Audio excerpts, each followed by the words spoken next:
এই কোরআনুল কারীমের দাম আছে না নাই? সম্মানিত ভাইয়ের আমার, বিসমিল্লাহ বলে বক্তব্য শুরু করলে এক শ্রেণীর মানুষ বলে এটা জঙ্গিবাদের শব্দ। নাউজুবিল্লাহ বলেন। আজকেও ফেসবুকে দেখলাম একজন সম্মান নিয়ে কথা বলতেছি, তবে আরো কয়েকদিন পরে আর সম্মান নিয়ে কথা বলবেন যদি দু একদিনের মধ্যে তার কোন ক্ষমা বা কোন উদ্ধৃতি যদি না আসে। আজকে ফেসবুকে দেখলাম একজন বলছেন নেকাব নাকি, তিনি বলছেন নেকাব হচ্ছে বেশ্যাদের পোশাক। নাউজুবিল্লাহ বলেন। বোঝেন নাই? মানে হেজাব, হেজাব বোঝেন নাই? বলছে হেজাব নাকি এটা নাকি বেশ্যাদের পোশাক। বেশ্যারা এরকম ভাবে বেশ্যাগিরি তাদের দেহ ব্যবসার পরে এটা এরকম ভাবে তাদের চেহারাকে ঢেকে বেড়ায়, এটা নাকি তাদের পোশাক। নাউজুবিল্লাহ বলেন। আমার ভাইরা, যারা এই ধরনের কথা বলে তারা যদি হয় এদেশের নেতা, বলেন তো এদেশ থাকবে না যাবে? জোরে বলেন, থাকবে না যাবে? চিন্তা করেছেন? সম্মানিত ভাইরা, আজকে কোরআনুল কারীমের আইন বড়ই দরকার। জোরে বলেন, ঠিক কিনা বলেন? বাংলাদেশ 54 বছর স্বাধীন হয়েছে, এখনো পর্যন্ত এদেশ সন্ত্রাস মুক্ত হয় নাই। জোরে বলেন, ঠিক কিনা বলেন? ধর্ষণ মুক্ত হয় নাই, চুরি বন্ধ হয় নাই, টেন্ডারবাজি বন্ধ হয় নাই, চাঁদাবাজি বন্ধ হয় নাই। এইগুলি যদি বন্ধ করতে হয়, কোরআনের শাসনের কোনো বিকল্প নাই। কথা বলে ঠিক কিনা বলেন? সম্মানিত ভাইরা, বহু শাসন আমরা দেখেছি, কোরআনের শাসন দেখে মরার খুব ইচ্ছা না? আপনাদের মনে চায় না? আমার মাঝে মধ্যে মনে হয় জীবনে অনেক কিছুই তো দেখলাম, খুব অল্প টাইম, এরপরে মনে চায় কোরআন দিয়ে যদি ব্যক্তি, পরিবার, সমাজ, রাষ্ট্র চলে কেমন হতো, এই দৃশ্য দেখে মরি। কথা বলে ঠিক কিনা বলে? ইমাম সাহেব আপনাকে কবরে দেয় বিসমিল্লাহি ওয়া আলা মিল্লাতি রাসূলিল্লাহ, বলে না? আচ্ছা, সারা জীবন রাসূলের দল করে নাই, আর ইমাম সাহেব মিথ্যা কথা বলে কবরে দিতেছে। আপনার কি মনে চায় না এমন দল করি যেই দল করলে ইমাম সাহেব সত্য কথা বলে কবরে দিবে? কথা বলেন। সম্মানিত ভাইরা, আমাদের কষ্ট আছে, ব্যথা আছে মনে। কথা বলেন, আছে না নাই? আমি গতকালকের আগেও এক জায়গায় বললাম, এই দেশের সাধারণ মানুষ খাটতে খাটতে তাদের একেবারে জীবন শেষ, আর এই দেশের কিছু বাটপার হামলারান সেটে পুটে নিয়ে বিদেশের মাটিতে চলে যায়। জোরে বলেন, ঠিক কিনা বলেন? আমার দেশের অর্থ কেন বিদেশের মাটিতে যাবে? এই গত ভূমিমন্ত্রী নাকি লন্ডনে তার 250 অ্যাপার্টমেন্টের মালিক। এক পোল্ট্রি মুরগি মমতাজের বাড়িতে 8 বস্তা টাকা পাওয়া যায়। কয় বস্তা? কথাকে আমার শুনছেন আপনারা না কষ্ট হচ্ছে আপনাদের? এক মমতার শিল্পী ফাট্টা যায়, ছিড়া যায়, জোড়া দেওয়ার বুদ্ধি নাই, সারা জীবন গান গাইলো, ওরে সংসদে পাঠাইছে এমপি, আর ওর বাড়িতে 8 বস্তা টাকা। স্বর্ণ অলংকারের কথাই তো বললাম না। আচ্ছা বলেন, ওই টাকাগুলি তোর বাবার? ওই টাকাগুলি আমার আপনার টাকা। জোরে বলেন, ঠিক কিনা? জমি খারিজ করতে দাও 50,000 আছে না নাই? কি বলবো উদাহরণ দিলে? আমার ভাই, এই দেশের অর্থগুলি যদি সঠিকভাবে ব্যবহার হয়, এই দেশের মানুষগুলি হয়ে যাবে সোনার মানুষে পরিণত হয়ে যাবে। মরহুম শহীদ আল্লামা সাইদি সাহেব বলতো, বাংলাদেশ সোনার চেয়েও খাঁটি, যেই দেশের মাটিতে পাখি পায়খানা করলে গাছ হয়। এই দেশের মানুষের কোন অভাব থাকার কথা না।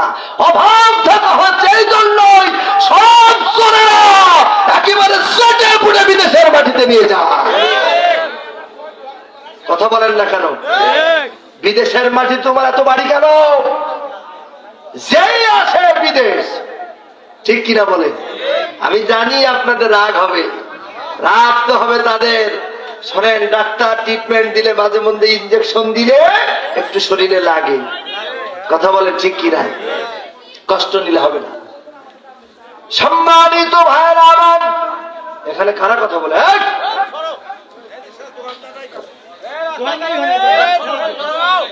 মাহফিলের পাশে কি আমার ভাইরা মনোযোগ লাগান, খুব গভীর মনোযোগ। 3 নম্বর হল হক্কানি আলেমদের চেহারার দিকে তাকালে আল্লাহ পাক গোনা ঝরায় দেয়। সুবহানাল্লাহ বলবেন।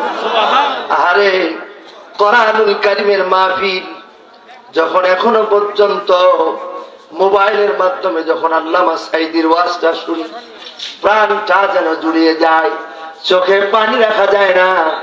এই মানুষটাকে কিভাবে তারা কষ্ট দিল, কথা বলেন ঠিক কিনা? আমার ভাইরা মনোযোগ লাগান। 3 নম্বর হলো আলেমদের চেহারার দিকে তাকালে আল্লাহ পাক গুনাহ ঝরায় দেয়। সুবহানাল্লাহ বলেন। আমি তো আজকে আপনাদের নিয়ে কথা বলছি। এই যে আপনাদের মনের ভিতরে প্রশ্ন হলো যে হুজুর নবী তো নাই, তাহলে সাহাবীরা এই নেকি পাইল, আমরা কি পাবো না? সুবহানাল্লাহ বলেন। সম্মানিত ভাইরা আমার মনোযোগ লাগান। মুহাম্মদ রাসূলুল্লাহ সাল্লাল্লাহু আলাইহি সাল্লাম একদিন মসজিদে নববীর ভিতরে বক্তব্য দিতেছেন। মসজিদে নববীটা ওই সময়ে খেজুর পাতার ছাউনি, খেজুর পাতার বেড়া আর খেজুর পাতার পাটি, কথা আমার শুনছেন? মসজিদে নববীটা খেজুর পাতার বেড়া, খেজুর পাতার ছাউনি আর খেজুর পাতার পাটি। আমার ভাইরা, ওই সময় মসজিদে নববীটা যদিও খেজুর পাতার ছিল, কিন্তু ওই মসজিদের মুসল্লি গলা ছিল বড় দামি মুসল্লি। সুবহানাল্লাহ বলেন। আবার ভাইরা, এখন মসজিদ সুন্দর হয়েছে, মসজিদের টাইলস হয়, মসজিদ এত সুন্দর হয়েছে, কিন্তু মসজিদের মুসল্লি সুন্দর হয় নাই। সুদও খায় মসজিদের সভাপতি হয়, সুদও খায় মসজিদের ক্যাশিয়ার হয়, আছে না নাই? কত নামাজ পড়ে না, সেও মসজিদের কমিটিতে আছে না না? কথা কয় না? আমার ভাইরা, নামাজ তো পড়েই না, মসজিদের ক্যাশিয়ার নামাজ পড়ে না, মাল টানে, আছে না নাই? নামাজ পড়ে না, মাল খায়, সেও আবার মসজিদের কমিটি, কথা কোন আছে না নাই? নাকি আমাদের এলাকার কথা বলছে, আপনাদের এলাকায় নাই? সম্মানিত ভাইরা আমার, ওই মানুষগুলি আবার মসজিদে যখন নামাজে যায়, ইমাম সাহেবের প্রতি খারাপ ব্যবহার করে, আছে না নাই? মুয়াজ্জিন সাহেব যদি 2 মিনিট আজান দিতে দেরি করে, কয় এই মুয়াজ্জিন চলবে না, কথা কোন আছে না না? সম্মানিত ভাইরা আমার, তাহলে আপনারা যে কোরআনুল কারীম শুনতেছেন, ভালো করে বুঝবেন। আপনাদেরকে আমি একটা প্রশ্ন ছুড়ে মেরেছি। আপনাদের প্রশ্ন হলো, বিশ্ব নবীজির চেহারার দিকে তাকালে গুনাহ ঝরে যায়, নবীজি তো নাই, সাহাবীরা দেখেছে, তাহলে আমরা তো বিশ্ব নবী মুহাম্মদ রাসূলুল্লাহ সাল্লাল্লাহু আলাইহি সাল্লামের চেহারা দেখা থেকে বঞ্চিত হয়ে গেলাম। কিন্তু না না না, আখেরি জামানার পয়গম্বর আমাদের প্রতি এত মহব্বত আর এত ভালোবাসা, কিয়ামত পর্যন্ত আল্লাহ রাসূলের দিকে তাকালে যে নেকি হয়, এই নেকি থেকে কাউকে বঞ্চিত করে না। সুবহানাল্লাহ জোরে কোন। রাসূলের রওজা মোবারকে জানাই লাখো সালাম, বাংলার প্রান্ত হতে রাসূল তোমায় দিল সপিলাম, রাসূলের রওজা মোবারকে জানাই লাখো সালাম। বলেন আমিন। সম্মানিত ভাইরা আমার, নবী মুহাম্মদ রাসূলুল্লাহ সাল্লাল্লাহু আলাইহি সাল্লাম মসজিদে নববীতে যখন বক্তব্য দেয়, বক্তব্য দিতে দিতে নবীজি আমার খেয়াল করলেন মসজিদে নববীর ভিতরে একজন সাহাবী আল্লাহ রাসূল কথা বলে আর তিনি চোখের পানি ছেড়ে কান্দে। আমার নবীজি চোখের পানি ছেড়ে ওই লোকটির কান্না দেখে নবীজি বক্তব্য দেয়া বন্ধ করে দিয়ে ডাকলেন, ও সাহাবী, তোমার চোখের ভিতরে পানি কেন, বলো কি কারণে তুমি কাঁদতেছো বলো। তখন ওই সাহাবী বলল, ইয়া রাসূলুল্লাহ, ইয়া হাবিবাল্লাহ, আমি এই জন্য কাঁদতেছি, আমি যখন এই মসজিদে নববীতে আসি আপনার চেহারার দিকে তাকাই, আপনার চেহারার দিকে তাকানোর কারণে আমার পিঠির ভিতরে যদি খোদা থাকে, খোদা পর্যন্ত নিবারণ হয়ে যায়। সুবহানাল্লাহ বলেন। আমার হারাম ওই সাহাবী বলছে, ইয়া রাসূলুল্লাহ, আমার একজন আত্মীয়, আপনার এত সুন্দর চেহারা। আরে নবীজি কত সুন্দর চেহারা, সুবহানাল্লাহ বলেন।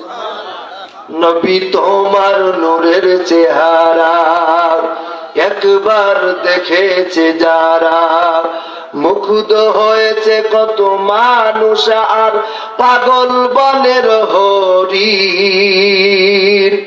বড় যত্ন করে তোমায় বানাইছে রব্বুল আলামিন, বড় যত্ন করে তোমায় বানাইছে রব্বুল আলামিন। মারহাবা বলে। কষ্ট হচ্ছে আপনাদের, বেজার হচ্ছেন আপনারা? সম্মানিত ভাইয়েরা আমার, আল্লাহ রাসূল সাহাবীকে দেখে তুমি কাঁদো কেন?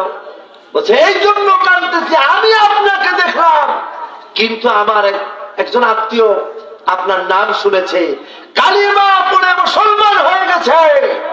আমরা তো সেই একই গ্রুপ, কথা বলে ঠিক কিনা? নবীকে দেখি নাই, আমরা মুসলিম, ঠিক কিনা বলেন? তো বলছে ওই সাহাবী বলছে, ইয়া রাসূলুল্লাহ, আমি আপনাকে দেখলাম, আপনি বলেছেন আপনার চেহারার দিকে তাকালে গুনাহ ঝরে। সুবহানাল্লাহ। কিন্তু এই সওয়াব থেকে আমার ওই আত্মীয় বঞ্চিত হয়ে গেল। নবীজি আমার কথাটি শুনেই মাথা সাফরায় ফেললেন। নবীজি নিজের থেকে কোনো কথা বলতেন না, যা বলতেন আল্লাহর শেখানো কথা। আমার নবীজি মাথা নত করে থাকলেন। কিছুক্ষণ পরে আমার নবীজি মাথা উঠিয়ে সাহাবীদেরকে বললেন, ও সাহাবীরা শোনো, কিয়ামত পর্যন্ত আমি নবীকে দেখার সওয়াব থেকে কেউ বঞ্চিত হবে না। সুবহানাল্লাহ বলেন। আমার ভাইরা, নবীজি আবার বললেন, আমি থাকবো না কিয়ামত পর্যন্ত আমার ওয়ারিস যারা হবে, হক্কানি আলেমদের দিকে যারা তাকাবে, আলেমদের চেহারার দিকে তাকালে, নবীজি চেহারার দিকে তাকালে যে নেকি হয়, আল্লাহ রাব্বুল আলামিন কিয়ামত পর্যন্ত ওই সওয়াব দেবে। বলি সুবহানাল্লাহ। আবার নবীজি বললেন, ও আমার সাহাবীরা শোনো, যেই মেম্বারে বসে আমি কথা বলি, এই মেম্বার হলো আমি রাসূলের মেম্বার। সুবহানাল্লাহ বলেন। ওই যে মসজিদের ভিতরে একটা মেম্বার আছে না নাই? আছে না?